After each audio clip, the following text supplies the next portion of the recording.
Plus de 560 soldats ukrainiens auraient été tués et un char Léopard de fabrication allemande détruit en une seule journée d'intenses combats, selon le ministère russe de la Défense. Ces affrontements ont eu lieu dans la zone d'opération du groupe de troupes russes Centre, marquant une nouvelle escalade dans un conflit déjà meurtrier. N'oubliez pas de vous abonner pour suivre nos analyses et partager votre avis en commentaire. Que pensez-vous de cette situation?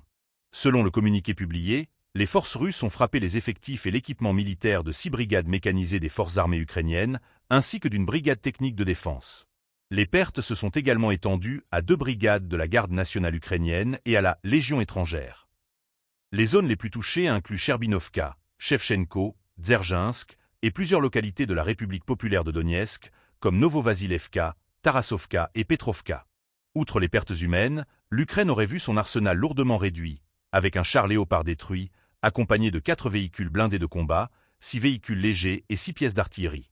Ces chiffres, avancés par Moscou, viennent souligner la violence des combats et la pression exercée sur les troupes ukrainiennes dans cette région stratégique. Le ministère russe de la Défense met en avant l'efficacité de ses unités dans cette offensive, mais ces chiffres ne peuvent être confirmés de manière indépendante.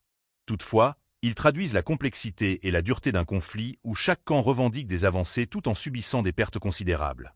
Les zones citées, situées dans et autour de la République populaire de Donetsk, restent parmi les plus disputées.